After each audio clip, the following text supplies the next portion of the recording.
Buenos días. En el día de hoy vamos a comenzar a estudiar el tema 4 de la asignatura, que es el tema de segunda ley. Este tema es un tema extenso, tiene varias conferencias, y en esta primera vamos a abordar un conjunto de aspectos que podemos ver aquí en esta parte de la pizarra. La segunda ley, por supuesto, la conocemos, es una de las que complementa, por supuesto, los estudios de la termodinámica, y que tiene una importancia relevante no solamente para la termodinámica, sino para otro conjunto de ciencias, por los aspectos que toca con respecto a las transformaciones, las entropías, o sea, un conjunto de fenómenos que son muy interesantes y que son los que nosotros vamos a estudiar a lo largo de este tema. En esta actividad particular, lo que vamos a ver van a ser, primeramente, bueno, una pequeña introducción, ¿no?, sobre segunda ley y los conceptos de reversibilidad e irreversibilidad con respecto a procesos y con respecto a ciclos, por supuesto. Vamos a ver también algo ya muy conocido por ustedes, el ciclo de Carnot y los corolarios de Carnot, o sea, cuáles son los planteamientos que Carnot hizo con respecto a los motores térmicos. Vamos después a ver la desigualdad de Clausius y a partir de ahí, bueno, llegar al concepto de entropía. Eso es lo que vamos a ver en el día de hoy. Primeramente, una de las cosas importantes, en mi opinión, que hay que entender siempre es que cuando usted estudia la primera ley para un ciclo, usted llega a una conclusión que es precisamente de donde nosotros incluso inferimos lo que es la expresión, digamos, analítica de la primera ley, ¿no?, del principio de conservación de la energía, que era que la sumatoria de todos los calores era igual a la sumatoria de todos los trabajos. Eso es lo que escribimos de varias formas. A veces pusimos Q igual trabajo, dijimos que ese calor era la suma de todos los calores y que ese trabajo era la suma de todos los trabajos, dijimos la integral cerrada de Q igual a la integral cerrada de omega, y también dijimos que era lo mismo, pero en realidad lo que queremos llegar es a que usted entienda que esto, que no es otra cosa que la primera ley de la termodinámica enunciada para un ciclo, tiene una implicación seria, y es la siguiente.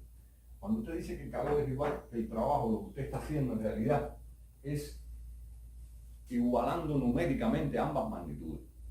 Sin embargo, si usted piensa un poco, cuando dice que son iguales, entonces podría uno preguntarse, bueno, pues si son iguales, entonces me es igual disponer de una cantidad de calor o disponer de una cantidad de trabajo. Y ahí entonces que surge la segunda ley para demostrar que eso no es así. O sea, que en realidad, a pesar de que numéricamente estas dos magnitudes sean similares, la segunda ley se encarga de decirnos que en realidad esta magnitud, que es trabajo, es superior en alguna medida en su calidad a lo que, por ejemplo, es el calor. ¿Y por qué? Bueno, por una razón simple.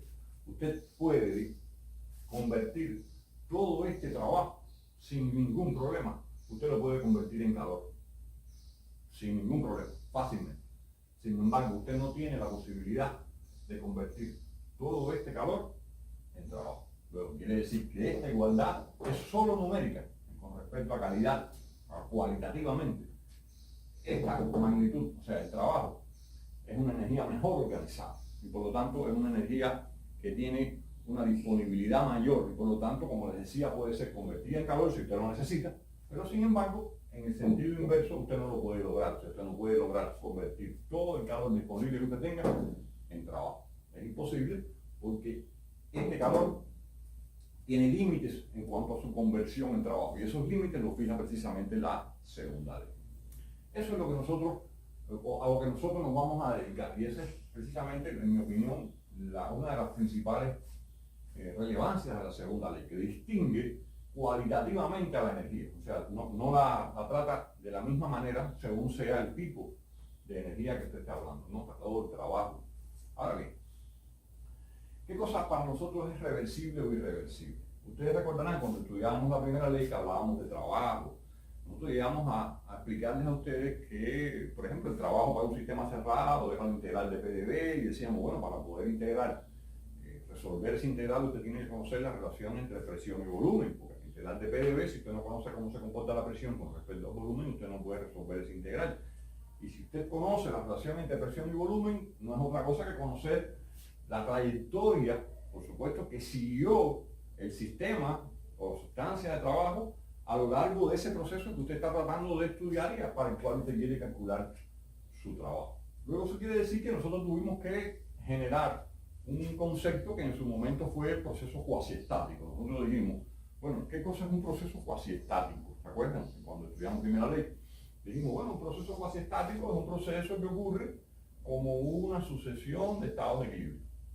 Eso quiere decir que cada vez que el proceso, que para que un proceso ocurra, él tiene que seguir infinitos estados de equilibrio, por supuesto, porque cada uno de esos estados de equilibrio son necesarios para que las propiedades puedan estar definidas en cada uno de ellos, y por lo tanto usted necesita un equilibrio en cada uno de ellos, y esa es la razón por la cual nosotros definimos un proceso cuasiestático. Claro que a la luz de la segunda ley, entonces ya ese concepto ahora se va a sustituir por lo que nosotros conocemos como el concepto de reversibilidad. Sin demorarlo mucho, vamos a pensar en lo siguiente. Nosotros vamos a tener la posibilidad de existencia de procesos reversibles y procesos irreversibles. Ahora, ¿qué cosa es un proceso reversible? Bueno, pues simplemente un proceso reversible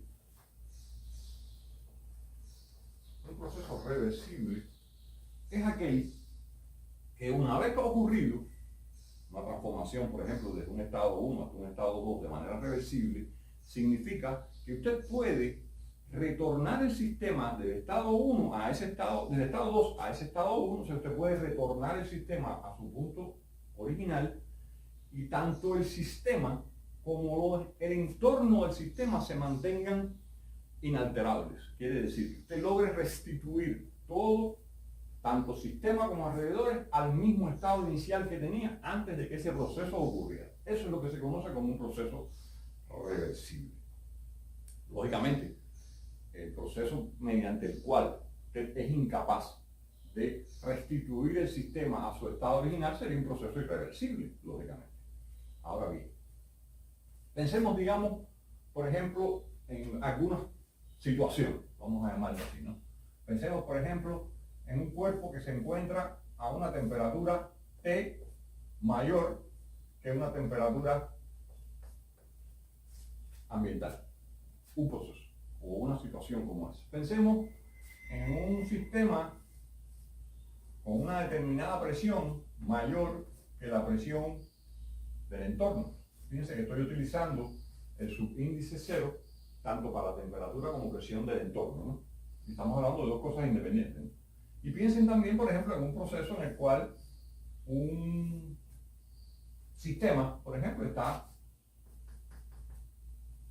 suspendido con respecto al campo gravitacional terrestre a determinada altura, que por supuesto es mayor que lo que podríamos llamar altura de referencia o Z0.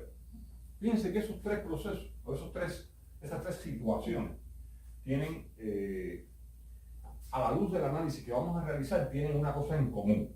Por ejemplo, si usted expone un cuerpo a un entorno, a una temperatura menor que la temperatura del cuerpo, ¿qué es lo que saben ustedes que va a ocurrir? Bueno, pues lo que va a ocurrir es que esto va a evolucionar hasta que el proceso, o sea, el cuerpo, el sistema, como queramos llamarle, se encuentre en una temperatura aproximadamente igual a la temperatura de cero. Por lo tanto, eso quiere decir que hay una determinada cantidad de energía en forma de calor que va a abandonar el cuerpo para que él logre llegar a una temperatura igual a la temperatura de los alrededores.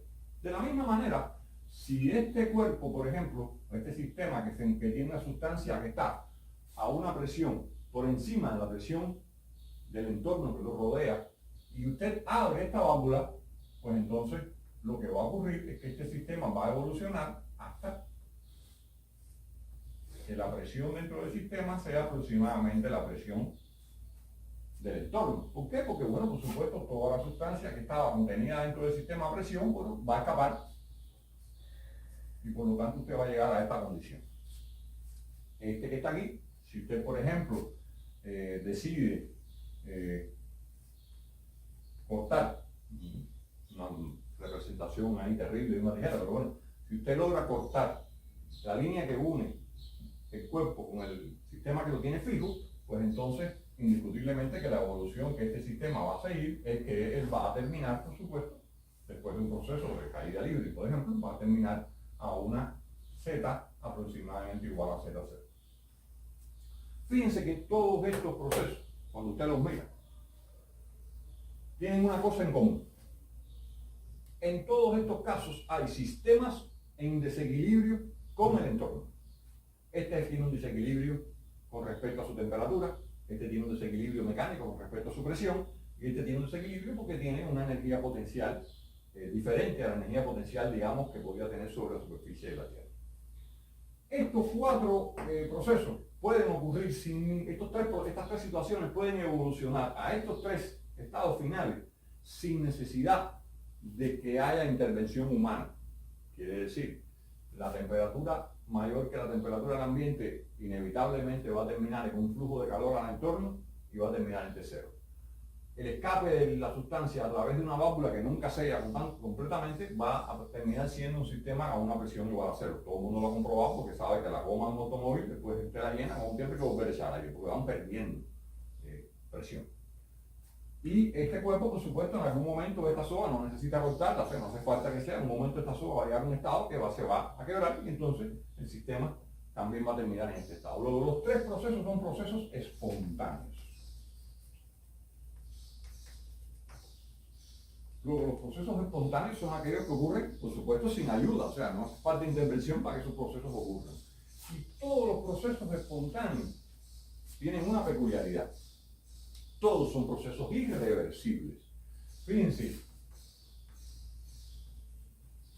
que esos procesos son irreversibles por lo siguiente. ¿Cuál fue el concepto de irreversibilidad que dimos? Dijimos, la irreversibilidad es aquel proceso, o sea, un proceso irreversible es aquel que cuando ocurre, usted no tiene posibilidad de retornarlo a su estado original, tanto al sistema como a su entorno. ¿Quiere eso decir que yo no puedo regresar desde este estado termodinámico aquí, donde T es igual a cero, hasta este estado? Puedo, porque yo puedo entregarle calor a este sistema y regresarlo aquí. ¿Puedo yo llegar de este estado a este estado? Puedo, porque yo puedo suministrarle aire o sustancia que sea a presión a este sistema y volverlo a llevar a este estado. Y puedo, por supuesto, tomar este cuerpo, volverlo a levantar y colocarlo en esta posición sin problema alguno. Pero sin embargo, poder realizar esto aquí implica tomar una cantidad de calor del entorno que yo tengo que entregarle al cuerpo.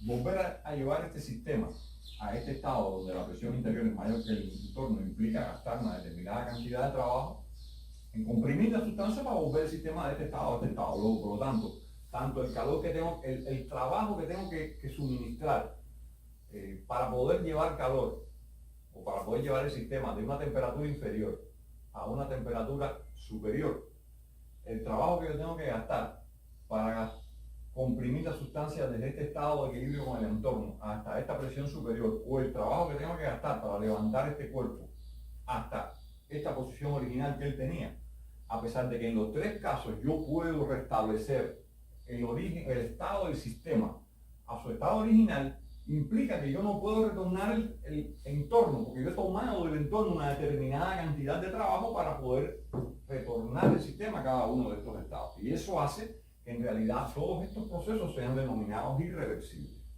Sin embargo, algo interesante y muy útil es lo siguiente.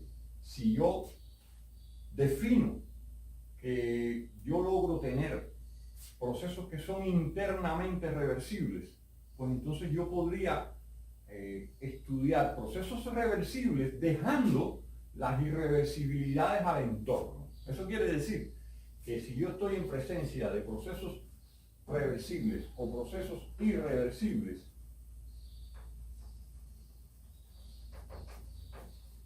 un proceso reversible o un proceso irreversible, yo tengo la opción de que este proceso reversible yo lo puedo dividir en procesos que sean internamente reversibles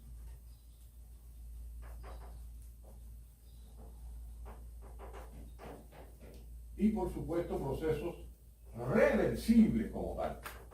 Cuando nosotros decimos que un proceso es reversible es porque es tanto interna como externamente reversible.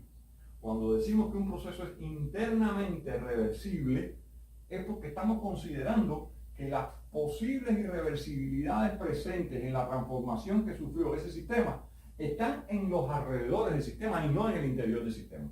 Es una simplificación del proceso para poder estudiar muchos de estos procesos como procesos reversibles internamente, aunque nosotros digamos que por supuesto no han dejado de existir irreversibilidades, solo que esas irreversibilidades yo se las voy a adjudicar al entorno, al sistema. Ese recurso nos permite estudiar procesos como reversibles cuando en realidad, desde el punto de vista de su definición de reversible, no lo son, porque no se puede lograr en los procesos que son internamente reversibles, usted no puede restituir el ambiente a como estaba originalmente, y por lo tanto el concepto de reversibilidad no se aplica para estos procesos. Sin embargo, sí pueden ser determinados como procesos internamente reversibles. Por supuesto que los procesos irreversibles no tienen alternativa, o sea, son tanto irreversibles tanto externa como internamente. Eso tiene que quedar bien definido. Luego, ¿qué peculiaridad tienen estos procesos además de ser procesos espontáneos? Bueno, pues además de ser procesos que ocurren de forma espontánea, tienen la peculiaridad de que en todo se pierde capacidad de trabajo. Se pierde capacidad de trabajo. ¿Qué quiere decir que se pierde capacidad de trabajo? Bueno, pues no es muy difícil percatarse de que yo podría, con un cuerpo que tiene una temperatura mayor que la temperatura de su entorno, yo podría aprovechar ese calor con un motor térmico y utilizando ese calor, en vez de dejarlo escapar espontáneamente al ambiente, como yo estoy haciendo aquí, pues yo podría producir trabajo entre dos temperaturas. Es conocido en sus estudios anteriores, cuando usted tiene una diferencia de temperatura, usted puede producir una determinada cantidad de trabajo. O sea, que usted puede lograr que este cuerpo vaya desde esta temperatura, o este sistema vaya desde esta temperatura hasta esta, pero el calor que para lograr eso hace falta, usted puede convertir una parte de ese calor en trabajo. La parte que usted va a convertir en trabajo de este calor, por supuesto, lo gobierna la celulares, como vamos a ver más adelante. Usted podría, por ejemplo, en el caso del segundo dibujo, segundo esquema que hemos puesto aquí, usted podría utilizar la sustancia a presión que usted tiene dentro de este sistema para expandirla a través de un dispositivo, por ejemplo, una turbina de aire. Usted puede expandir el aire a través de una turbina y por lo tanto producir una determinada cantidad también de trabajo. Y al final va a terminar con el aire a una presión cercana al ambiente, igual que pasa aquí, solo que no de manera espontánea, sino produciendo una determinada cantidad de trabajo. Y aquí exactamente igual, o sea, usted podría aprovechar el trabajo asociado al cambio de energía potencial, eso se experimenta aquí cuando el sistema cae desde esta posición hasta aquí, pero no de manera espontánea. O sea, por lo tanto, ¿qué cosa hay que tener claro? Bueno, que todos los procesos espontáneos son irreversibles. Eso tiene que quedar claro. Entonces hay un conjunto de procesos que tradicionalmente son considerados como procesos irreversibles precisamente por la espontaneidad que ocurre con él, que tiene, ¿no? en su ocurrencia, ¿no? ¿Y cuáles son esos procesos irreversibles? Bueno, los procesos irreversibles comunes, vamos a decir, ¿no? Ya ejemplos de procesos irreversibles comunes son, primero, bueno, el primero de todos, que a la termodinámica más digamos, más importancia le da, es al intercambio de temperatura o a la transferencia de calor entre dos cuerpos con una diferencia finita de temperatura. Quiere decir, transferencia de calor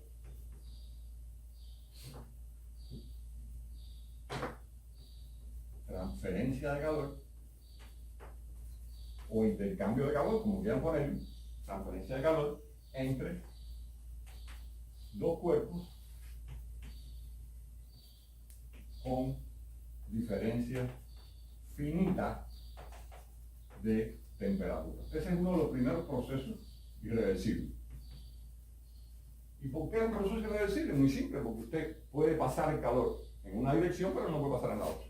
Eso está claro. O sea, el calor siempre va a ir de los cuerpos a mayor temperatura a los cuerpos a menor temperatura, al menos de manera espontánea. Un segundo proceso es, por supuesto, asociado con este que está dibujado aquí, y es lo que se conoce como la expansión libre.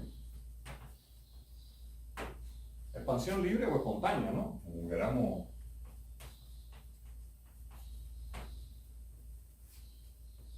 O espontánea. Además de la expansión libre espontánea y la transferencia de calor entre dos cuerpos con diferencia finita de temperatura, también tenemos, por ejemplo, las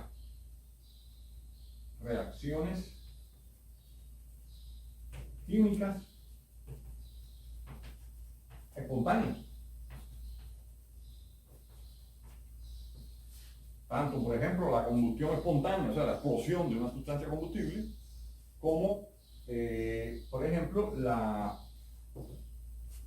ocurrencia de la oxidación.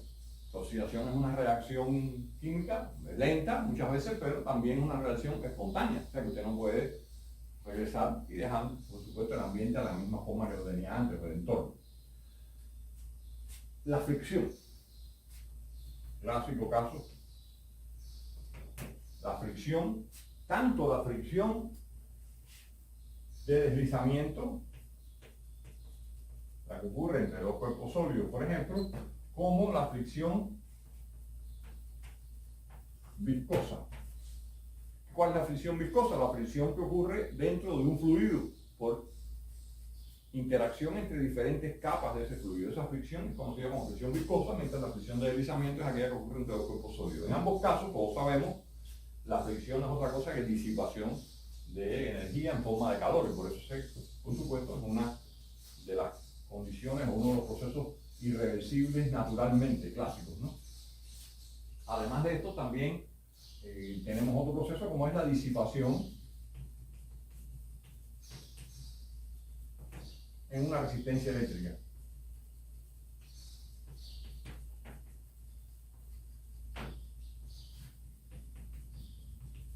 ¿Qué cosa es la disipación en una resistencia eléctrica? Bueno, simplemente, por ejemplo, cuando usted usa una cocina eléctrica, usted está tomando una determinada cantidad de trabajo y lo está disipando en forma de calor en una resistencia. Eso es lo que hace una cocina normal, antigua,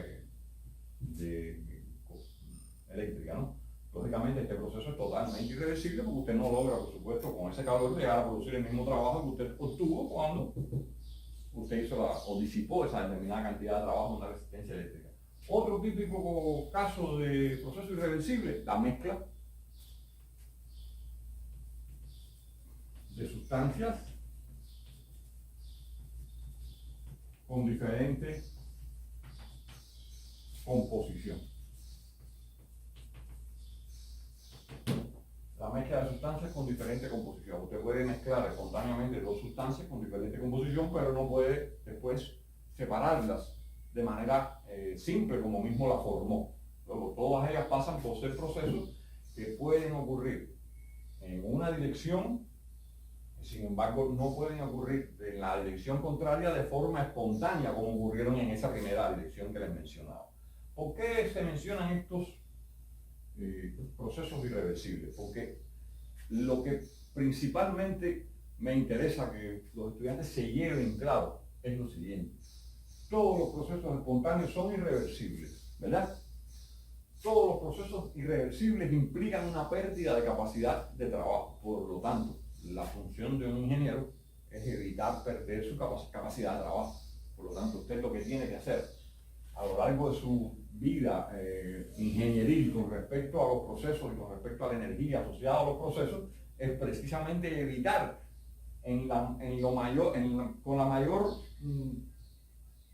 es tratar de evitar fundamentalmente la ocurrencia de estos tipos de procesos, porque son todos procesos que ocurren de manera tal que cuando ellos aparecen, usted tiene asociada una pérdida de capacidad de trabajo, que de otra manera usted podría haber aprovechado y entonces podría haber obtenido una determinada cantidad de trabajo útil de esos procesos si usted no hubiera permitido que esos procesos ocurrieran. Lógicamente, todos los procesos reales, y eso tiene que tenerlo claro, son irreversibles. O sea, cuando nosotros hablamos de procesos reversibles, internamente reversibles, estamos aproximando, haciendo simplificaciones de la realidad. Todo proceso real es un proceso irreversible, solo que en la medida que usted pueda controlar esas irreversibilidades, su objetivo debe ser disminuir la magnitud de esas irreversibilidades, porque disminuir la magnitud de esas irreversibilidades implica disminuir o aumentar la capacidad de trabajo de los sistemas. Luego, su objetivo debe estar centrado siempre en tratar de que los sistemas trabajen de la mejor forma posible. Y la forma mejor para trabajar para un sistema es aquella donde las irreversibilidades presentes en los procesos son mínimas. Ahora, nosotros hablamos aquí de procesos reversibles y irreversibles, pero por ejemplo, cuando nos referimos a ciclos, ¿qué es lo que estamos diciendo? Bueno, pues en realidad, cualquier proceso irreversible, recuerden que nosotros, bueno, tal vez no lo tengan, no recuerden ahora, pero lo hemos visto otras veces, lo hemos dicho otras veces.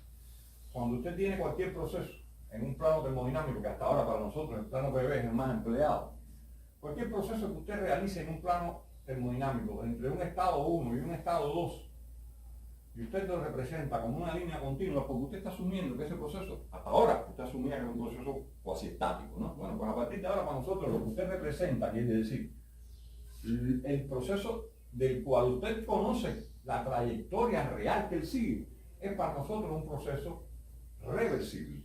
Sin embargo, si ese proceso ocurre de manera irreversible, usted lo representaría como una línea de puntos, porque en realidad usted no sabe cuál es la trayectoria de ese proceso. Esa es la manera en que nosotros vamos a tratar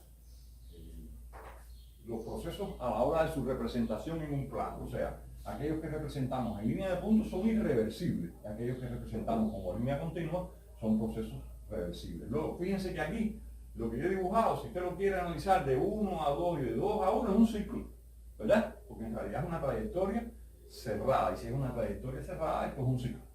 Por lo tanto, ¿qué tipo de ciclo será este? Bueno, pues esto será un ciclo irreversible. Porque para que un ciclo sea reversible, necesita que todos sus procesos sean procesos reversibles. Basta que un solo proceso dentro de ese ciclo sea irreversible, como es el caso, para que el ciclo sea declarado como un ciclo irreversible. Bien.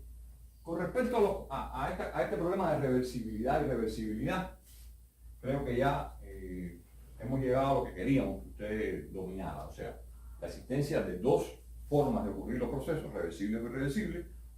La forma reversible aprovecha mejor la capacidad de trabajo del sistema que la forma irreversible, que muchas veces está asociada a procesos espontáneos. Como vimos aquí, todos estos procesos son procesos puramente irreversibles, totalmente irreversibles, y en los cuales cuando estos ocurren, usted pierde una determinada cantidad de capacidad de trabajo que, de haber evitado ese tipo de procesos, usted podría haber mejorado las características de su sistema. Eso está muy asociado, por supuesto, con el tratamiento o el comportamiento de los ciclos. ¿Por qué? Porque, bueno, los ciclos, como ya ustedes conocen, porque nosotros cuando terminamos la primera ley de termodinámica referimos rápidamente algo sobre los ciclos. Algo que tenemos que tener claro es que cuando usted estudia un ciclo, y para nosotros los ciclos siempre los vamos a representar de esta forma, esquemáticamente, no me refiero a la representación en un plano termodinámico, sino esquemáticamente representado como, por ejemplo, una fuente a una temperatura de 1 y una fuente a una temperatura de 2, mientras que el ciclo, por ejemplo, nosotros lo podemos representar de esta manera, una trayectoria cerrada, de forma que este ciclo, realizando esta trayectoria cerrada entre estas dos fuentes a una temperatura, en este caso, por ejemplo, de 1 mayor que de 2, es lo que hablamos ahorita, cómo usted puede producir trabajo entre dos temperaturas diferentes. Bueno, con un motor térmico, usted puede producir una determinada cantidad de trabajo, ¿verdad? ¿A partir de qué? De una cantidad de calor absorbido de una fuente a una temperatura alta y una cantidad de calor a una fuente a una temperatura baja, por supuesto una cantidad de calor rechazada. Recordarán que en esta conferencia nosotros dijimos que la eficiencia de un ciclo, que no es más que un concepto, o sea, un concepto creado por el hombre, ¿no?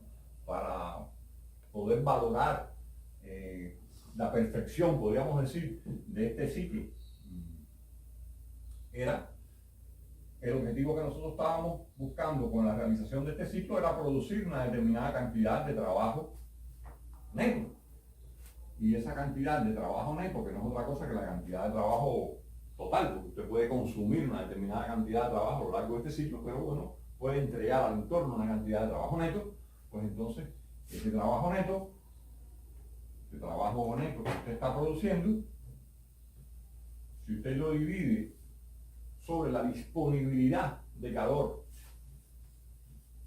que usted tuvo, pues entonces no será otra cosa que la eficiencia. Fíjense además que como es un ciclo, el trabajo neto no es otra cosa que la suma de todos los trabajos.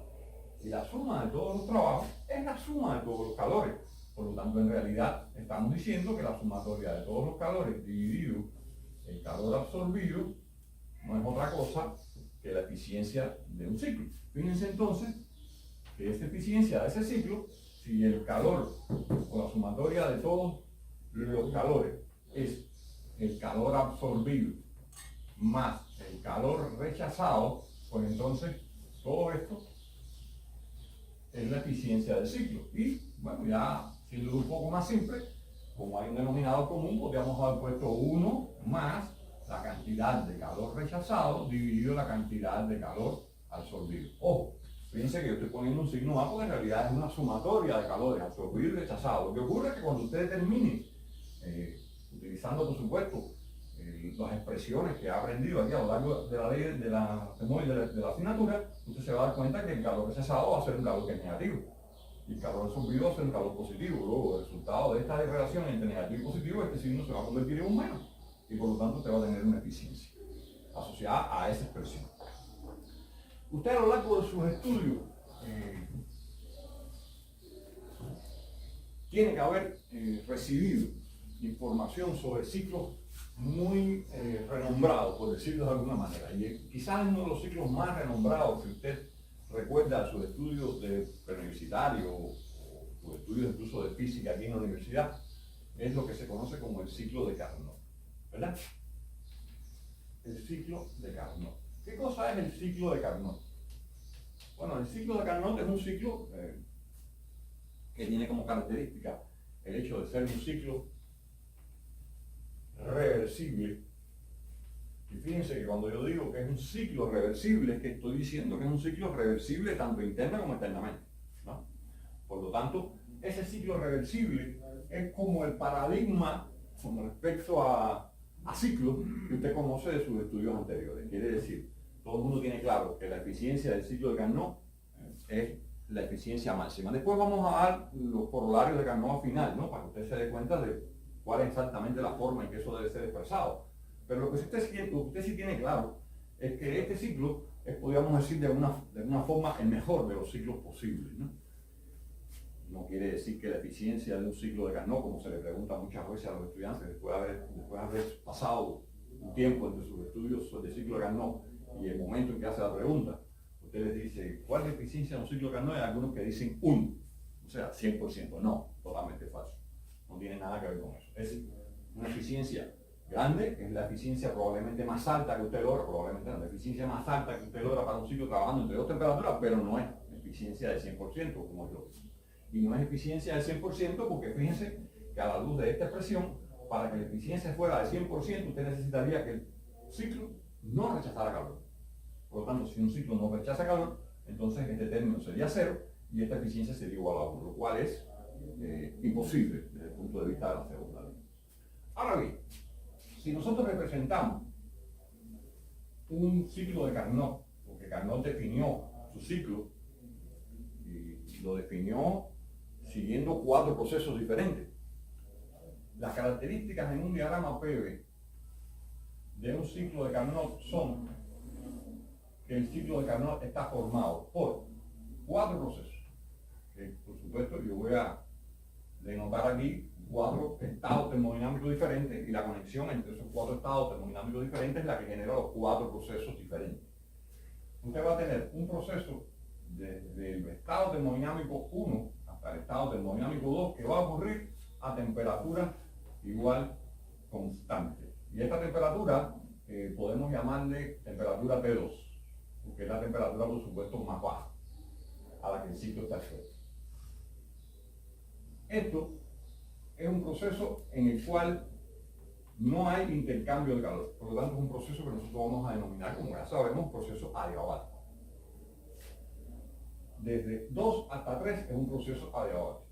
Desde 3 hasta 4, nosotros vamos a repetir con un proceso AT constante, solo que a esta temperatura le vamos a llamar T1.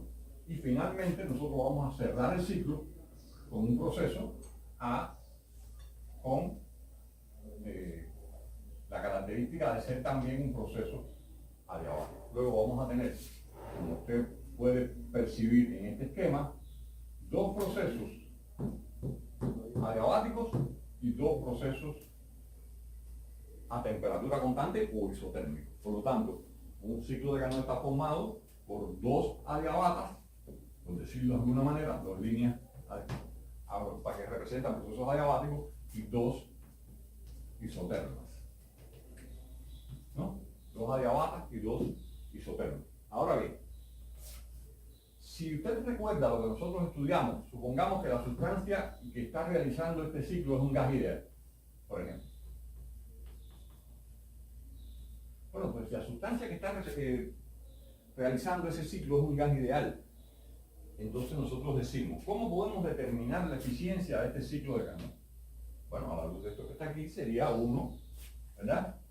Más la cantidad, y lo voy a hacer por unidad de masa, porque es más cómodo, ¿no? Una masa única. Calor absorbido dividido calor rechazado. Fíjense, no, disculpen, calor rechazado dividido calor absorbido. Bueno, noten que yo puedo fácilmente trabajar por unidad de masa porque en realidad la diferencia que hay entre estas dos y estos dos es simplemente que estos fueron divididos por la masa involucrada en ese ciclo, o sea, la masa que realiza, o la sustancia de trabajo que realiza este ciclo, ¿no? Entonces voy a determinar cómo se puede determinar el calor rechazado y cómo se puede determinar el calor absorbido. Bueno, pues como el calor absorbido, fíjense que en este ciclo solamente hay calores intercambiados con el entorno en este proceso isotérmico y en este proceso isotérmico, porque en estos dos procesos son, como ustedes pueden ver, adiabáticos, por lo tanto no hay intercambio de calor. Luego venimos aquí y decimos, el calor rechazado en un proceso de 1 a 2, ¿cómo se puede determinar? Bueno, si usted recuerda cuando estudiábamos los procesos con gas ideal, llegamos a la relación que decía que usted podía determinar el calor intercambiado a lo largo de un proceso isotérmico como P1 por P1 o P2 por P2, cualquiera de los dos es igual porque P por B es una constante para un proceso isotérmico con gas ideal, sería logaritmo de V2 sobre V1. Y de la misma manera, para este proceso, entre 3 y 4, usted tendría que sería la presión 3 por el volumen 3 multiplicado por el logaritmo de V4 sobre V3. Luego, si usted sustituye esto en esta expresión, usted se va a dar cuenta que esto quedaría como 1 más el calor rechazado, que sería P1 V1 logaritmo de V2 sobre V1 dividido P3 V3 logaritmo de V4 sobre V3. Entonces yo puedo escribir esto como 1 más, como estoy hablando de un gas ideal, P1 V1 no es otra cosa que R por T1. Ahora, cuando usted viene a analizar esto aquí, como esto se refiere en realidad a este proceso de 1 a 2, en realidad la temperatura de 1, ¿cuál es? La misma temperatura de 2. Y a esa temperatura yo le llamé T2. Por lo tanto, yo voy a poner aquí R T2 logaritmo de V2 sobre V1, que divide a P3 V3, que no es otra cosa que R por T3, pero T3 es igual a T4 y a su vez igual a T1. Por eso voy a llamar aquí R T1 logaritmo de V4 sobre V3. Lógicamente de aquí yo me voy a llevar estas dos R, porque son las constantes particulares del gas que realiza, del gas ideal que realiza esa sustancia, y voy entonces a recordarle a ustedes ahora un concepto importante, y eran las relaciones que existían a lo largo de los procesos adiabáticos. Cuando estudiamos los procesos con gas ideal, recuerdan la tabla que hicimos en esta misma parte de la pizarra, en esa conferencia, ustedes se dan cuenta de que el proceso de 2 a 3, que es un proceso adiabático, cumple con una relación tal que dice que la temperatura 3 sobre la temperatura 2, la temperatura 3 sobre la temperatura 2, es igual al volumen 2 sobre el volumen 3, todo eso elevado a la K menos 1, donde K es el exponente adiabático. Y de la misma manera que se relaciona este proceso 3 con este proceso 2, se relaciona este proceso 4 con este proceso 1. Y usted podría haber dicho, por ejemplo, esto sería T4 sobre T1, que es la relación a lo largo de un proceso adiabático, es igual a V1 sobre V4, todo esto elevado a la K menos 1.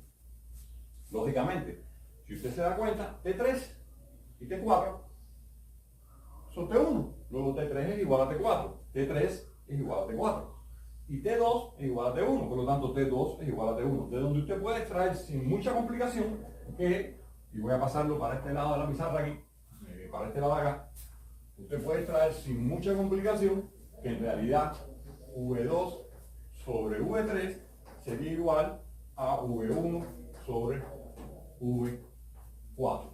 Por supuesto, los exponentes están iguales en ambos lados, los puedo eliminar y me quedaría entonces esta relación. Ahora, cuando usted viene aquí, se da cuenta que V2 sobre V1 sería V2 sobre V1 igual a V3 sobre V4. Lógicamente, V2 sobre V1 es igual a V3 sobre V4. Luego abajo está V4 sobre V3. Yo voy a invertir el orden de estos dos términos y voy a pasar un signo negativo aquí. Porque por supuesto, invirtiendo este logaritmo con un signo menos delante.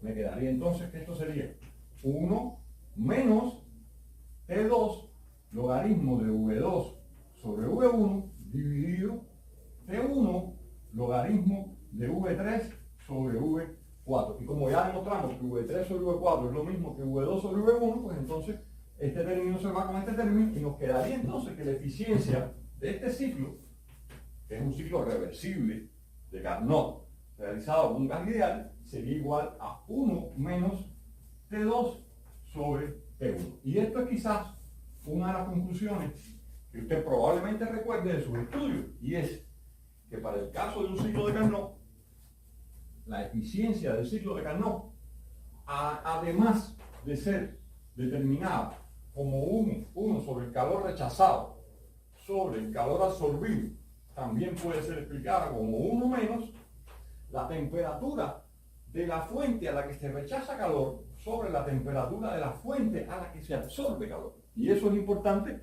porque esto quiere decir que la eficiencia de este ciclo de Carnot, o ciclo reversible, como quieran llamarle, esta eficiencia de este ciclo es independiente de la sustancia de trabajo. Solamente depende de las temperaturas a las cuales se está realizando el proceso. Una parte que es importante recordar y que quizás no está muy presente en todos los textos, pero hay que tenerlo claro, es que cuando yo me refiero a temperaturas T2 y T1 como temperaturas de la fuente a la que se rechaza y temperatura de la fuente a la que se absorbe calor, yo me estoy refiriendo explícitamente a estos dos dispositivos como fuentes. Fíjense, fuentes. Por supuesto, muchas veces uno dice, esta es la fuente fría, esta es la fuente caliente. ¿Por qué? Porque son las fuentes de donde se extrae calor y las fuentes a donde se rechaza.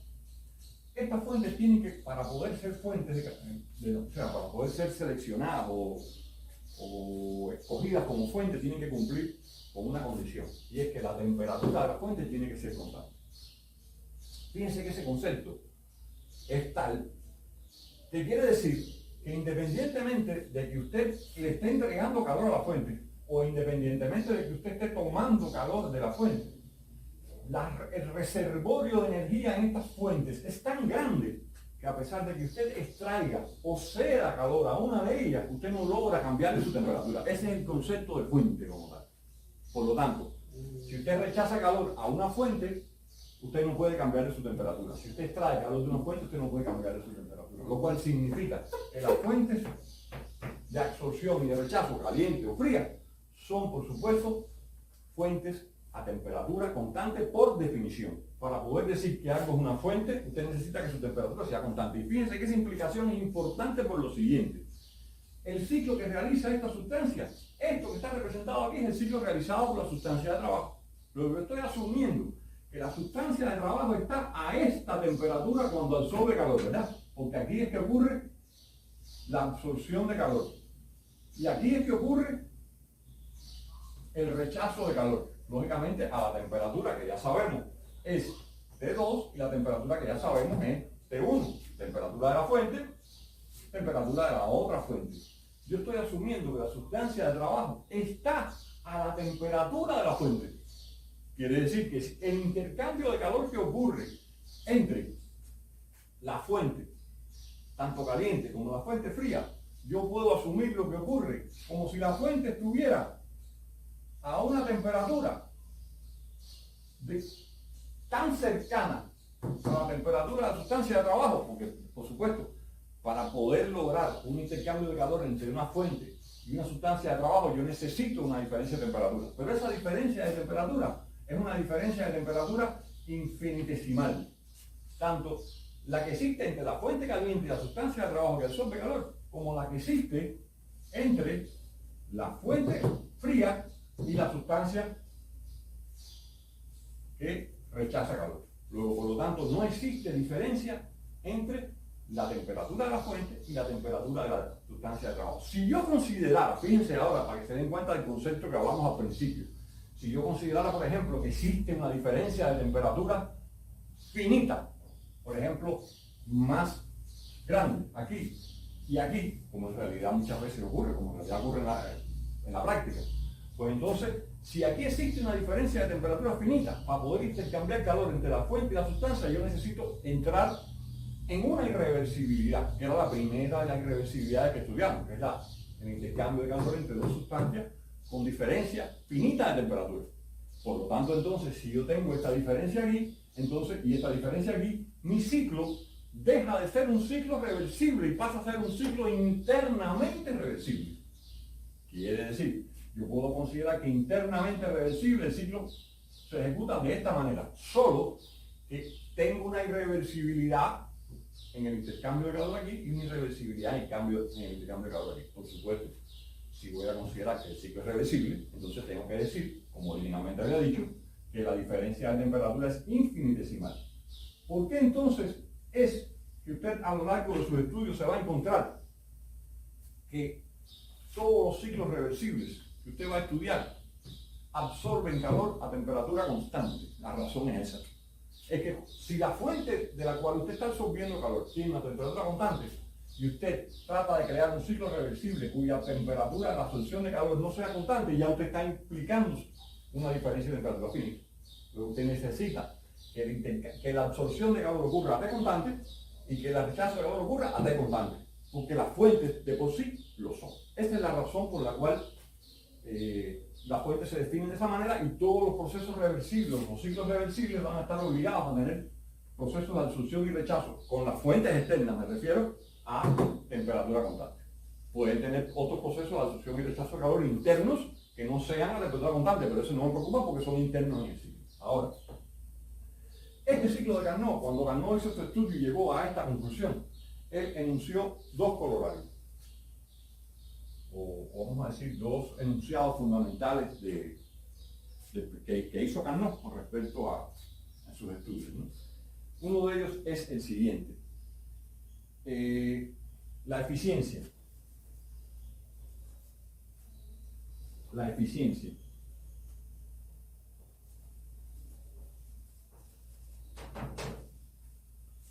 de cualquier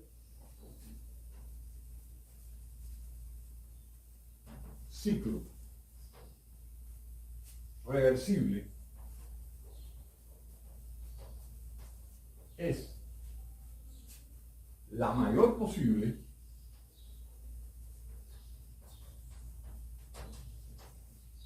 entre dos temperaturas. Ese es el primer corolario. Y el segundo corolario es el que dice que todo ciclo reversible trabajando entre las mismas temperaturas tienen, todo ciclo reversible trabajando entre las mismas temperaturas tiene la misma eficiencia. La misma eficiencia.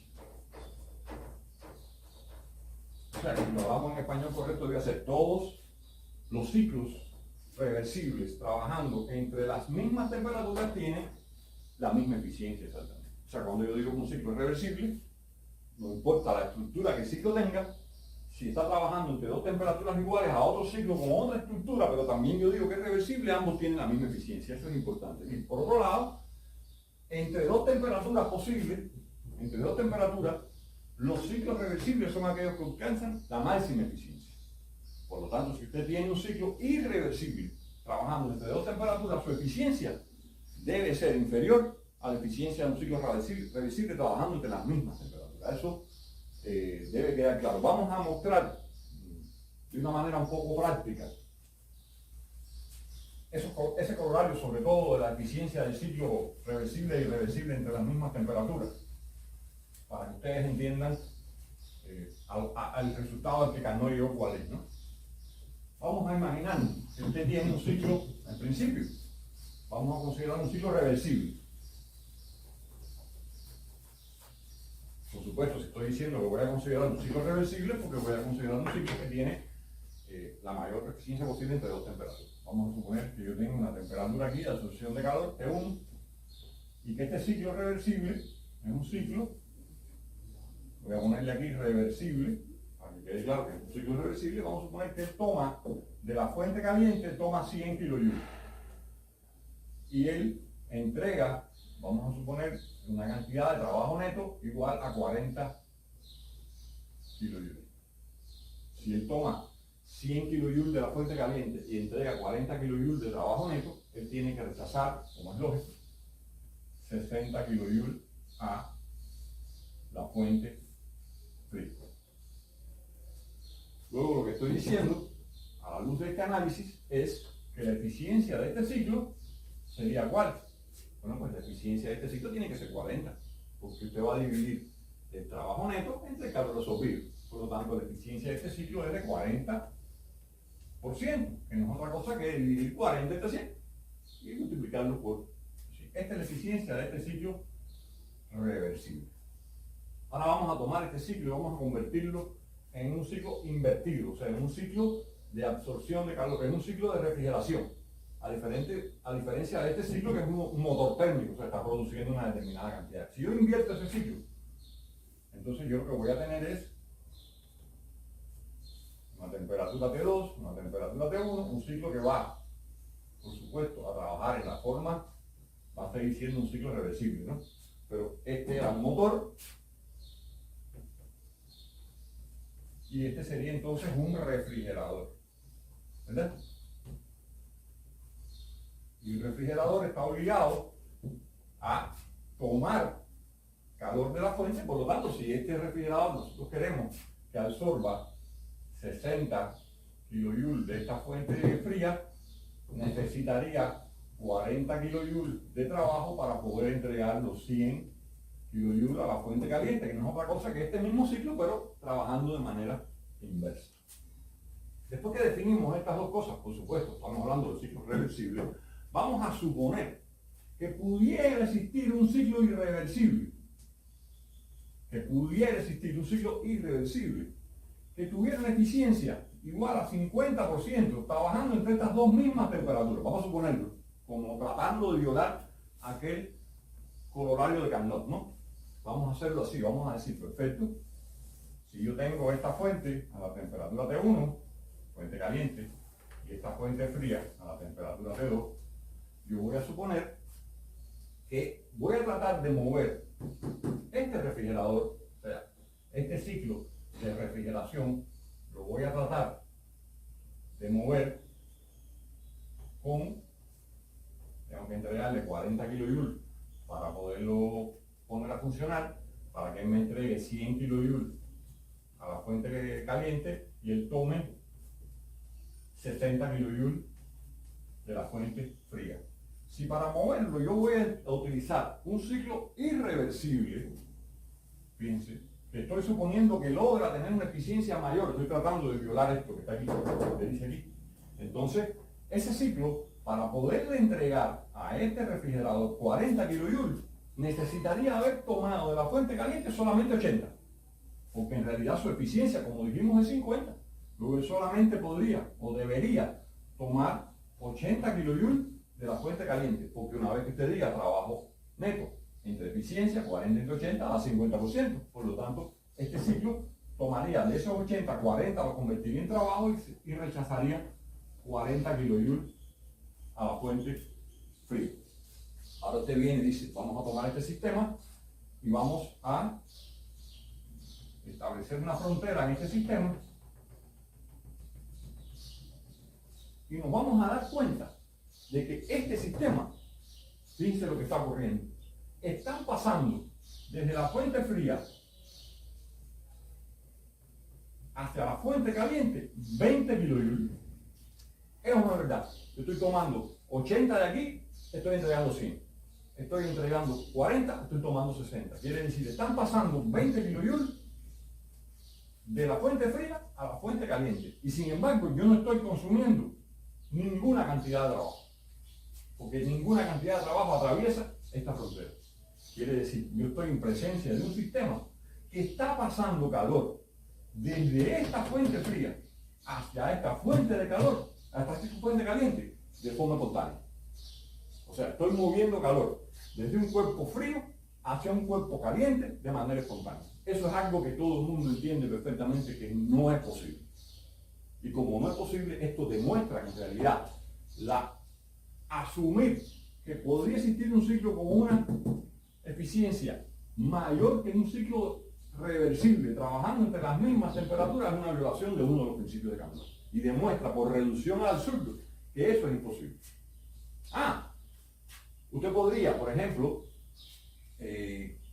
haber tomado este ciclo, digamos, vamos a hacerlo de otra manera ahora, usted podría haber tomado este ciclo de refrigeración, ¿verdad? Que toma calor, para demostrar otra cosa importante ahora, que toma calor de esta fuente, digamos, toma 60 kilojoules, entrega 100 kilojoules y necesita 40 kilojoules de trabajo, ¿verdad? Usted podría haber dicho, bueno, yo le voy a entregar esto a un motor, estos 100 kilojoules, cambiar la lista. Estos 100 kilojoules se los voy a poder entregar a un motor y este motor, entregando 40 kilojoules aquí, si la eficiencia de este motor fuera, por ejemplo, 50%, este motor necesitaba rechazar aquí una cantidad de calor, de estos 100 kilojoules que él toma, él tenía que rechazar 50 kilojoules. Y a la misma vez, él tendría que producir 40 kilojoules para alimentar este motor y le sobrarían 10 kilojoules, porque si él toma 100 con eficiencia de 50, produciría 50 de trabajo. Luego hay 40 que necesita este motor y 10 que tendrían que salir. Luego cuando yo tome una frontera aquí, ¿qué es lo que me va a ocurrir? Bueno, lo que me va a ocurrir es que yo logro, de esta manera que está aquí, yo logro producir trabajo, porque esto es trabajo neto que sale del sistema, yo logro producir trabajo intercambiando calor con solamente esta fuente. Por supuesto, eso en el caso que este motor irreversible tuviera esa eficiencia de 50%, lo cual es totalmente imposible. No se puede producir trabajo de manera cíclica, intercambiando calor con solamente una fuente de calor. Fíjense que eso significaría que usted podría intercambiar calor, por ejemplo, con el océano, solamente, y producir trabajo. Luego tendría una fuente infinita de producción de trabajo. Usted necesita obligatoriamente una fuente caliente y una fuente fría. ¿Quiere eso decir de que no se puede producir trabajo de esta manera? Sí se puede producir trabajo intercambiando calor con una sola fuente. Se puede, solo que no se puede hacer de forma cíclica. O sea, usted puede utilizar, por ejemplo, una fuente caliente, poner un dispositivo, entregar una determinada cantidad de trabajo y lo habría logrado con una sola fuente. Sin embargo, usted no puede realizar un ciclo. O sea, usted no puede obtener trabajo de manera cíclica, de manera continua, intercambiando calor solamente con una fuente. Esos son fundamentalmente dos de los principales corolarios o enunciados de la segunda ley, que es en realidad lo que, a donde nosotros queríamos llegar. Bueno, la segunda ley no es como la primera, que todo el mundo dice. La primera ley de la termodinámica es la ley de conservación de la energía, o sea, la energía no se crea y se destruye, solamente se transforma, y que analíticamente usted conoce ya como nosotros la expresamos. La segunda ley no tiene esa peculiaridad. La segunda ley, a lo largo de la historia, hay personas que dicen que la segunda ley son enunciados, como los que voy a poner aquí, que no son los únicos que existen. Hay quien dice que la segunda ley, por ejemplo, es la desigualdad de Clausio. O sea, hay muchas aproximaciones a lo que es la segunda ley. Por lo tanto, desde mi punto de vista, no es bueno asociar la segunda ley con algo en particular, como un enunciado único, sino simplemente entender que la segunda ley agrupa un conjunto de cosas y de restricciones que usted debe siempre tener en cuenta para no incurrir en errores a lo largo de sus análisis. Entonces, ¿cuáles son los dos enunciados que yo voy a considerar aquí como los enunciados de la segunda ley? Les decía, no son los únicos enunciados, hay varios enunciados más, pero estos son los, en mi opinión, los más importantes. El primero de ellos podría ser, primero lo voy a decir y después voy a tratar de escribirlo de alguna manera, es que la forma en que este enunciado aparece en los textos a veces es un poco, no sé si es un problema de traducción, un problema de interpretación, es un poco a veces confusa para las personas, ¿no? Y dice algo así como que ningún sistema, primero lo escuchen y después lo voy a escribir, ningún sistema es capaz de transferir calor desde un cuerpo a menor temperatura hacia un cuerpo a mayor temperatura sin ningún otro efecto adicional. O sea, ningún sistema puede, sin ningún efecto adicional, transferir calor desde un cuerpo a baja temperatura hacia un cuerpo a mayor temperatura. ¿Cuál es la confusión? Hay veces, y es que en esa palabra, sin ningún efecto adicional, se refiere a que usted no lo puede lograr si no gasta una determinada cantidad de trabajo. Esa es en realidad lo que se quiere decir ahí. Pero a mí me gusta más, aunque no sea exactamente la forma en que el enunciado aparece, ¿no? Decir es que no se puede transferir calor de manera espontánea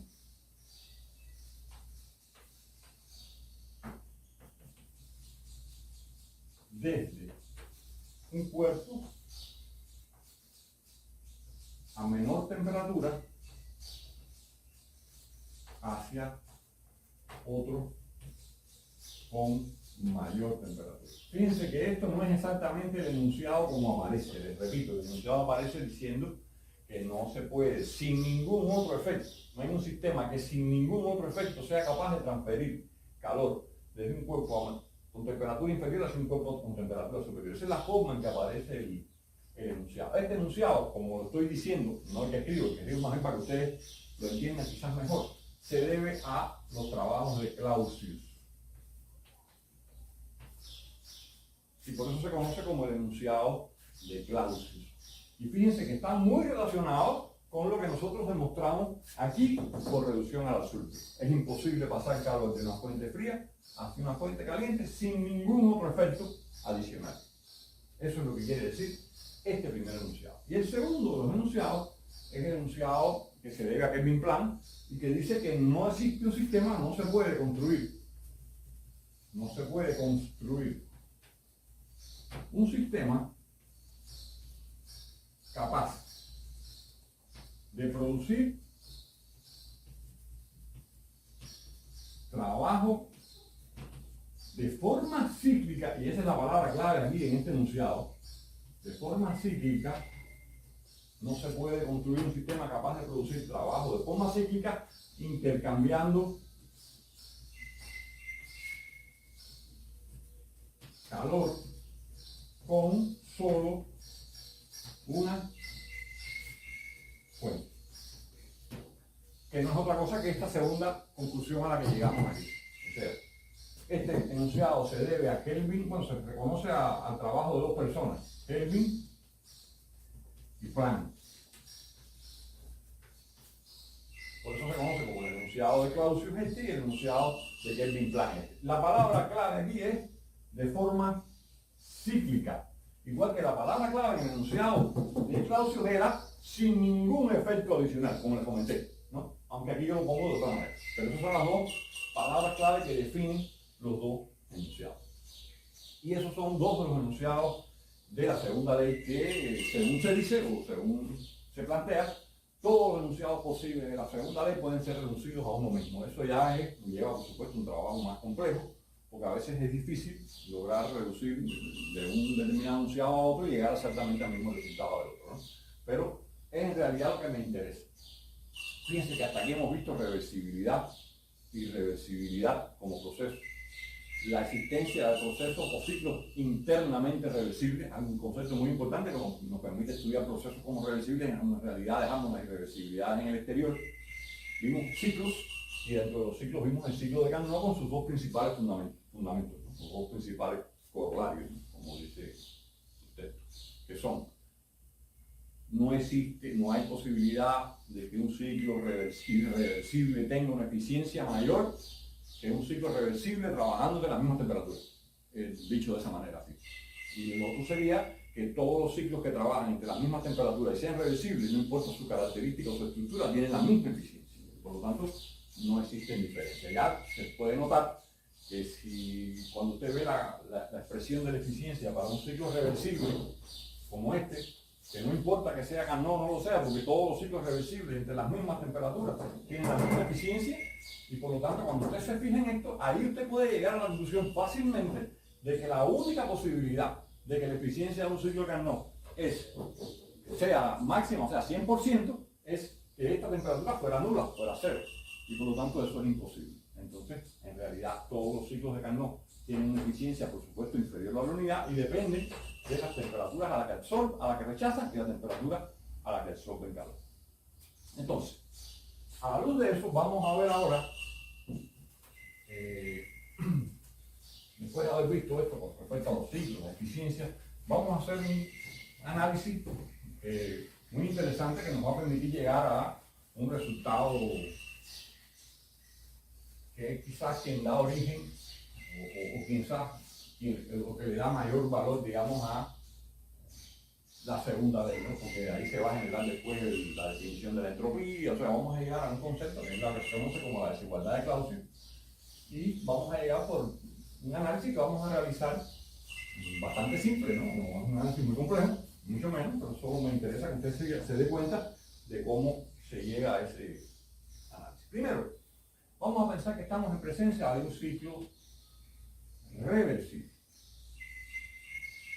Si nosotros estamos en presencia de un ciclo reversible, la eficiencia de ese ciclo reversible puede ser explicada, ¿no? O puede ser calculada fácilmente a través de esta expresión como acabamos de ver, ¿no?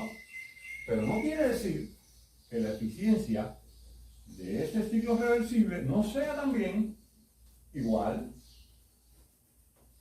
a la cantidad, a uno más la cantidad de calor rechazado dividido la cantidad de calor absorbido, ¿no? Ambas formas permiten establecer la eficiencia de un ciclo reversible. Por lo tanto, si esto es cierto, estas eficiencias son exactamente iguales y por lo tanto usted va a tener que Q rechazado sobre Q absorbido sería igual a menos T2 sobre T1. Quizás sea conveniente utilizar una nomenclatura para que me sea más cómodo después trabajar, decir que Q rechazado yo lo voy a escribir como Q2 y que Q absorbido yo lo voy a escribir como Q1, con el objetivo de que haya similitud entre la temperatura a la que se absorbe calor y el calor que se rechaza, que se absorbe, y la temperatura a la que se rechaza calor y el calor que se rechaza. Entonces yo escribiría esto como Q2 sobre Q1 más T2 sobre T1 igual a 0, que no es otra cosa que pasando este término para acá y sustituyendo rechazado por Q2 y absorbido por Q2, ¿no? ¿Qué quiere decir esto? Voy a hacer un corte. No pare.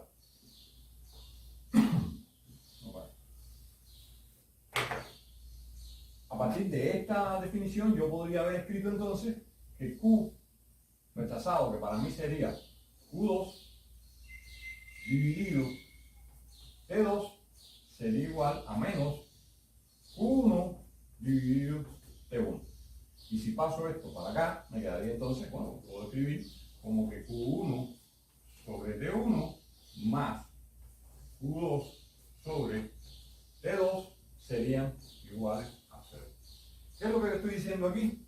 Bueno, lo que estoy diciendo es que la cantidad de calor absorbido dividido la temperatura de la fuente a la que lo absorbí más la cantidad de calor que rechazo dividido la temperatura a la cual lo rechazo son iguales a 0. Siempre y cuando, por supuesto, yo haya partido de decir que esto es un ciclo reversible. Entonces, podemos suponer, digamos, que nosotros estamos en presencia de un ciclo reversible como este que voy a dibujar ahora aquí. Pensemos que esto es un ciclo reversible, en su concepto más amplio, ¿no? Un ciclo reversible, por eso lo dibujé con líneas continuas. Nosotros podemos dividir ese ciclo en muchos ciclos de Carnot, pequeños, digamos. Nosotros podemos decir, podemos tener muchas líneas, ¿verdad? Isotermas. Y entonces podemos, sin problema, decir, aquí tendríamos un isoterma, una diabática, un isoterma, una diabática. Aquí tendríamos un isoterma, una diabática, un isoterma, y así podríamos haber hecho como cuando uno sustituye en el cálculo de un área de una superficie desconocida, usted la sustituye por, digamos, áreas conocidas y va usando ese método para sumar el área completa de la figura, algo muy similar. O sea, como si nosotros pudiéramos dividir este ciclo en múltiples ciclos de Carnot, desde un ciclo de Carnot 1 hasta un ciclo de Carnot n. Nosotros podríamos decir, sin ningún problema, que la cantidad de calor absorbido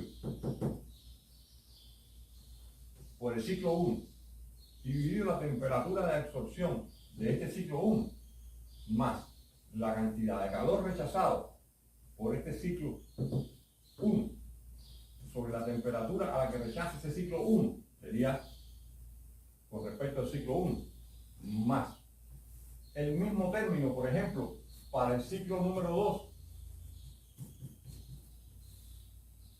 y así llegar hasta la cantidad de calor absorbido por el ciclo enésimo a la temperatura de absorción de la fuente caliente del ciclo enésimo más la cantidad de calor rechazado por el ciclo enésimo sobre la temperatura a la que ese ciclo rechaza, sería todo eso, como cada uno de estos términos ya sabemos que para un ciclo reversible es igual a 0, entonces lo que estaremos diciendo es que esta sumatoria tiene que ser igual a 0. Y si nosotros entonces suponemos que esto es cierto, es como si hubiéramos dicho que la sumatoria, ¿verdad?, de todos los calores sobre las temperaturas de las fuentes a la cual estos calores son absorbidos es igual a 0. Pero si además de eso nosotros llegamos a la conclusión de que estos ciclos de Carnot en los cuales hemos dividido este gran ciclo reversible son extremadamente pequeños, o sea, son cada vez más pequeños, entonces podríamos haber llegado a la conclusión de que la integral cerrada, porque por supuesto estamos hablando de un ciclo, de dq sobre t sería igual a 0. Esto que está escrito aquí, y como gasto lisa, esto que está escrito aquí se conoce como la igualdad de Clausius. Igualdad de Clausius. Y entonces, ahora yo les voy a hacer una pregunta, ¿no? Todo esto que a lo que yo llegué a partir de decir que esto era un ciclo reversible.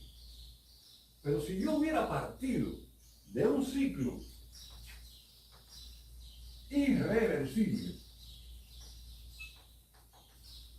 entonces esto que está aquí no hubiera sido cierto. Porque yo hubiera tenido, para un ciclo reversible, yo hubiera tenido que 1 más un rechazado sobre Q absorbido tenía que ser menor, ¿verdad?, que la eficiencia de un ciclo reversible trabajando entre las mismas temperaturas. Indiscutiblemente que esta igualdad que yo logro aquí entre esta expresión y esta expresión, yo ahí tengo que tratarla como una desigualdad, porque en realidad para un ciclo reversible esta eficiencia sería más grande porque sería la eficiencia del ciclo reversible trabajando entre las dos mismas temperaturas, pero el ciclo en realidad es irreversible, luego su eficiencia tiene que ser más pequeña que esta. Si yo hubiera partido de esta relación, no es muy difícil habernos dado cuenta de que yo hubiera llegado, siguiendo el mismo razonamiento, a que la integral cerrada de dq sobre t sería igual o menor que 0. Hubiera llegado entonces a esta conclusión. Y esto que está aquí se conoce como desigualdad de Clausius. Fíjense que esta desigualdad de Clausius, comparado con la igualdad de Clausius, ambas pueden ser expresadas en una única expresión, en una única ecuación. Se podría haber escrito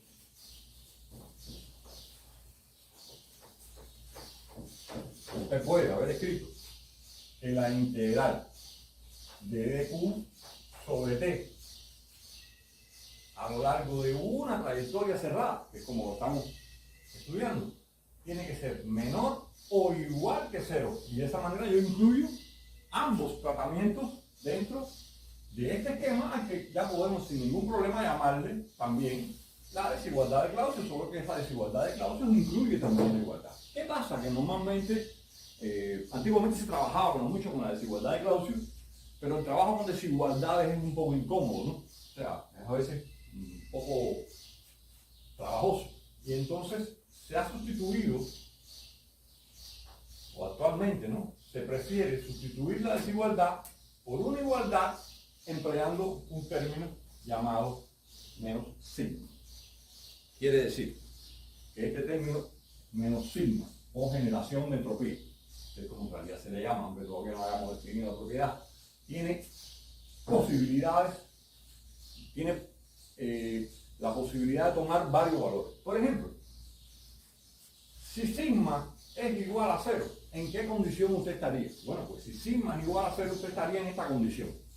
Por lo tanto, usted estaría en presencia de un proceso o de un ciclo, discúlpeme, reversible. Porque estaríamos en un ciclo donde la integral cerrada de dq sobre t es igual a 0.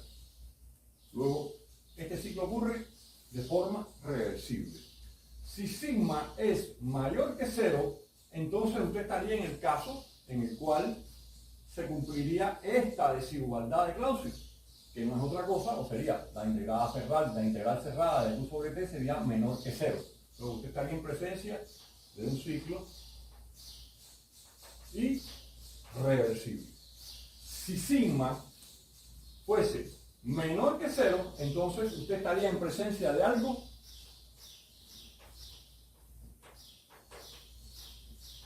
imposible. Y es algo imposible porque precisamente está controlado por el valor de la desigualdad de Clausius. O sea, usted no puede tener una condición en la cual esta integral cerrada de q sobre t sea mayor que 0. Esa condición no puede existir. Y esa condición existiría si este sigma fuera menor que 0, porque menos o menos daría más y entonces sería la condición de mayor que 0. Luego, este proceso este ciclo sería imposible. Y de hecho pues, ¿no? Y eso es una de las principales, digamos, aportes de la segunda ley. O sea, limitar el valor de la desigualdad de Clausius, porque nos sirve como una herramienta para en el futuro poder probar que un proceso puede o no ocurrir, ¿no? Ahora bien, vamos a tomar el valor de esa desigualdad de Clausius, como le llamamos, ¿no? En principio. Y vamos a hacer lo siguiente, vamos a hacer el siguiente análisis. Vamos a suponer un ciclo así, un diagrama PV en principio, ¿no? Diagrama PV. Vamos a definir un ciclo como este, reversible. Del estado 1 al estado 2, a través de esta trayectoria A y regresando al estado 1 a través de la trayectoria B. También vamos a darle una trayectoria adicional aquí, que sería la trayectoria C. Luego, si estos ciclos son reversibles, ya todos sabemos que la igualdad de Clausius se cumple, o sea que la integral cerrada de Q sobre T es igual a 0. Luego yo podría haber definido, ¿no? Abrir la integral cerrada de Q sobre T para un ciclo que va desde 1 a 2b, yo la podría haber definido o haber abierto, ¿no? Como la integral de dq. Lo voy a hacer por unidad de masa, en principio, no hay problema con eso. La integral de dq sobre t entre 1 y 2, siguiendo esta trayectoria A. Más, lo que estoy haciendo es abriendo la integral cerrada en sus dos partes y sería igual a la integral de 2 a 1 a través de la trayectoria B, ¿verdad? De Q sobre T. Y eso sabemos que es igual a 0. Porque en realidad es lo que ocurre cuando usted está en presencia de un ciclo reversible. Pero también podría haber seguido a través de la trayectoria A la misma integral para realizar este mismo ciclo y haber regresado por un ciclo diferente, por un proceso diferente y cerrar otro ciclo. Pero usted hubiera tenido entonces aquí que el regreso de 2 a 1 hubiera ocurrido a través de la trayectoria C. A través de la trayectoria C, la integral de dq sobre t. Y también tendría que ser igual a 0. Bueno, lógicamente, como era un tratamiento como esto, lo hicimos una vez con una propiedad y la diferencia entre calor y trabajo, nosotros llegaríamos a la conclusión de que si restamos las dos expresiones, estas dos se irían y nos quedaría que la integral de 2 a 1 de dq sobre t a lo largo de la trayectoria B sería lo mismo que la integral de 2 a 1 de dq sobre t a lo largo de la trayectoria C. Y esta conclusión es extremadamente importante, porque dice que cuando usted el resultado de una magnitud a través de dos trayectorias diferentes que conectan dos estados termodinámicos similares son iguales, es porque esta magnitud es una propiedad. Y de hecho, esta magnitud es lo que se conoce como la definición de la entropía. Es decir, ¿qué cosa es la entropía? Bueno, la entropía es una propiedad, como ya nosotros la habíamos tratado hasta aquí, aunque no la habíamos definido aún, que se define como, por ejemplo, la variación de entropía a lo largo de un proceso no es otra cosa que la integral desde 1 a 2 de dq sobre t. Esto que está aquí no es otra cosa, por supuesto, que la variación de entropía entre dos estados termodinámicos, S2 y S1, siguiendo una trayectoria. ¿Cómo son estas trayectorias? Reversibles. Eso es lo importante. Siguiendo trayectorias reversibles. De esta manera queda definida la entropía. Que bueno, la definición en realidad muchas veces puede ser hecha a partir, o se puede escoger una referencia para la entropía. Si usted, por ejemplo, dice que este delta S está entre S1 y un estado de referencia S0, para el cual el cambio ocurre entre ese espacio, entre ese valor de referencia 0 y ese estado termodinámico 1, y eso permitiría escoger el valor de la referencia, o sea, el valor para el cual usted escoge S0 igual a 0. Pero bueno, esa es la referencia con la cual usted trabaja, que después usted va a estudiar diferentes referencias, incluso una referencia absoluta para la entropía, cuando estudie combustión. Lo importante para nosotros es que esta entropía, como una propiedad, es el cambio de entropía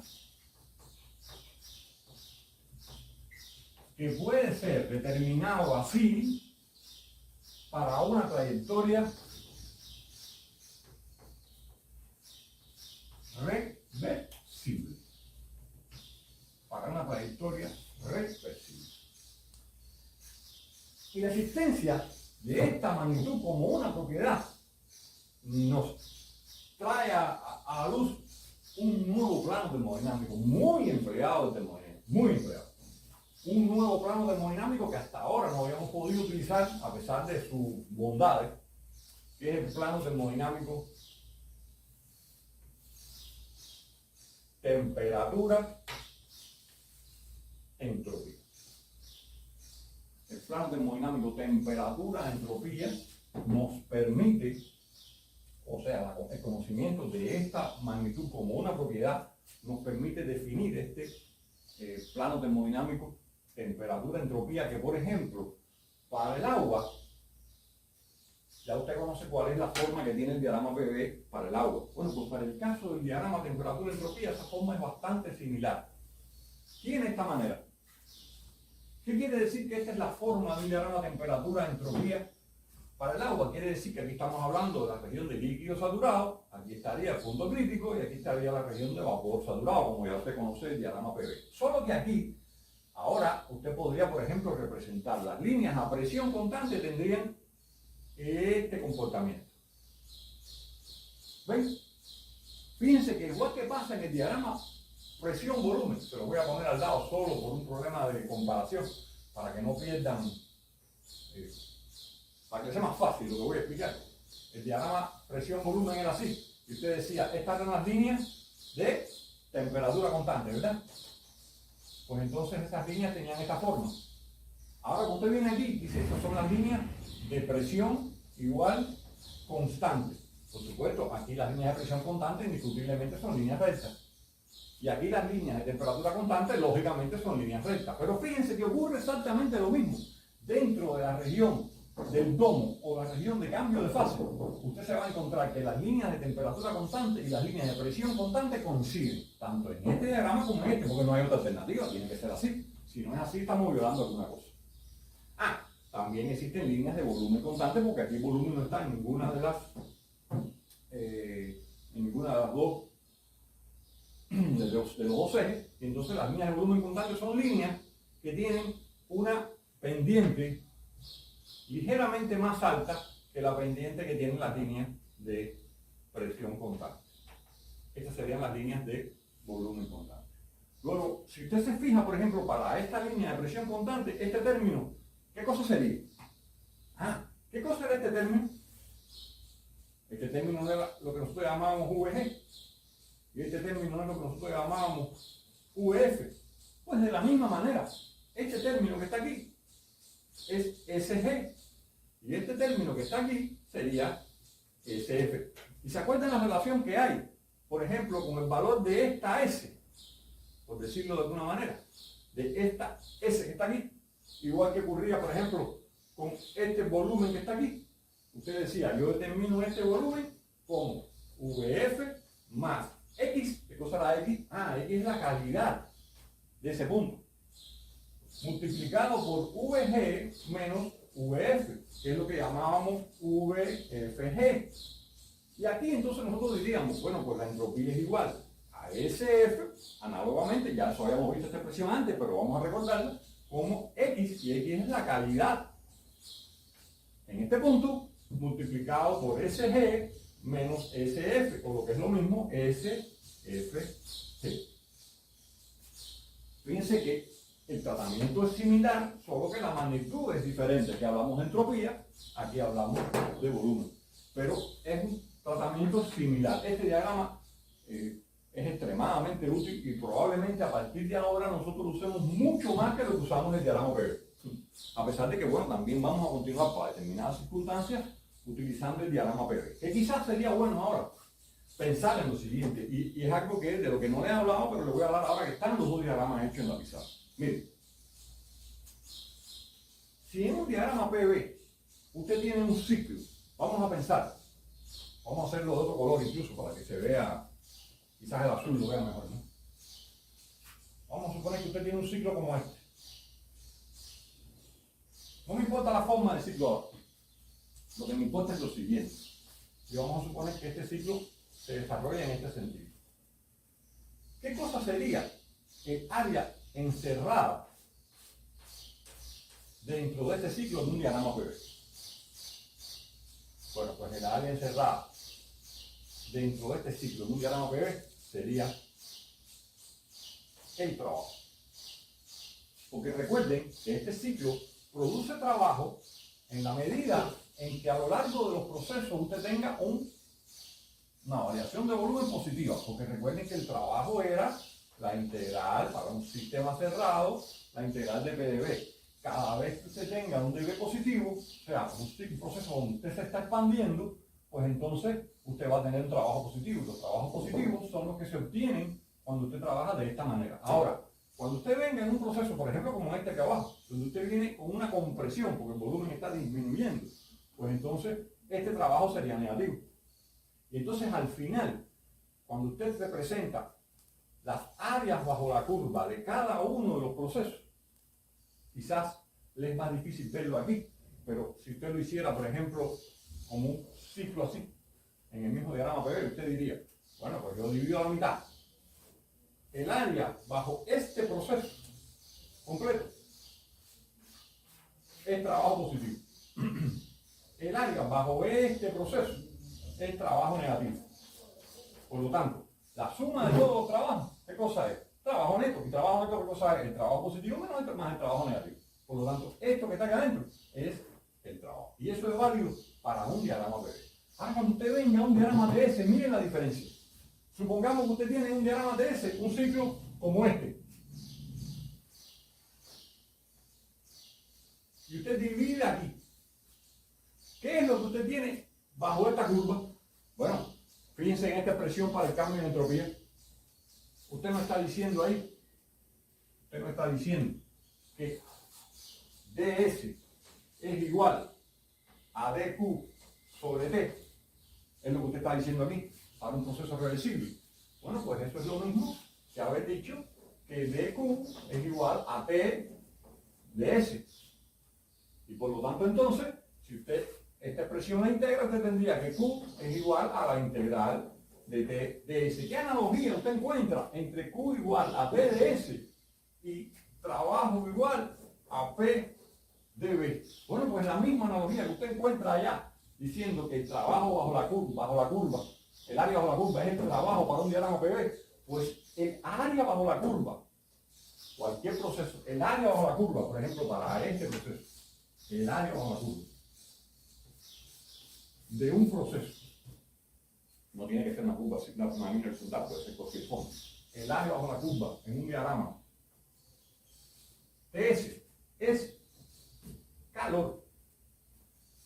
Por analogía con lo que es el área bajo la curva en un diagrama PV, como usted puede verlo de esta expresión fácilmente. Ahora, si el área bajo la curva de un proceso en un diagrama TS es calor, entonces nosotros podríamos decir que el área bajo este proceso, de aquí a aquí, ocurriendo en esta dirección, ocurre con un incremento en la entropía, desde este punto hasta este punto. Por lo tanto, el ds va a ser positivo. Luego el calor va a ser positivo y por lo tanto esto sería calor absorbido. Sin embargo, desde aquí hasta este punto, usted va a tener ¿qué cosa? Un ds negativo. Y si el ds es negativo, el calor tiene que ser negativo. Quiere decir, lo que usted tiene bajo esta curva del proceso de arriba, toda esta área es calor absorbido. Y lo que usted tiene bajo esta otra curva, en este proceso, sería calor rechazado. Luego, la suma de calor absorbido más calor rechazado, que ya sabemos es negativo, le va a dar el área interior en este diagrama. ¿Y qué cosa es la suma de los calores? Es trabajo. Por lo tanto, también para este diagrama, el área dentro de la curva es trabajo. Eso tiene que quedar muy claro, porque fíjense que tanto en un PV como en un TS, el área encerrada por un ciclo, o sea, el área interior de un ciclo es proporcional al trabajo producido por el ciclo. A pesar de que el área bajo un proceso en este diagrama reversible, el área bajo un proceso reversible es calor, y el área bajo un proceso reversible en este diagrama es trabajo. Eso tiene que quedar claro porque son aspectos que van a ser muy útiles en el análisis futuro de su trabajo con respecto a la segunda ley, incluso a la primera ley de la termodinámica. O sea, estos son diagramas de mucha utilidad. Muchas veces la representación gráfica aclara muchas cosas que quizás las palabras no logran, y por lo tanto me interesa mucho que usted entienda esto que yo acabo de explicar aquí. En la próxima conferencia nosotros vamos a continuar con el análisis de la segunda ley y vamos a ver cosas adicionales. Vamos a tener que tratar cuáles son las expresiones de TDS, cuáles son, por ejemplo, las definiciones que existen para las propiedades de las sustancias a la luz de ya el conocimiento de la segunda ley, sobre todo cómo se determina el cambio de entropía para determinada situación o tipo de proceso según sea la sustancia. Y vamos a ver también, por ejemplo, cómo usted puede, por ejemplo, definir los procesos que ocurren, si ellos son reversibles o irreversibles, cómo se comporta la entropía. Vamos a estudiar el balance de entropía, tanto para sistemas cerrados como para sistemas abiertos, al igual que hicimos con la primera ley, que definimos una primera ley que es balance de energía. Para sistemas cerrados, para sistemas abiertos, vamos a hacer un balance de entropía para sistemas abiertos y para sistemas cerrados, igual que hicimos con la primera. Y también vamos a ver el famoso principio de incremento de entropía, que es una de los principales resultados de la segunda ley. Eso lo veremos en la próxima.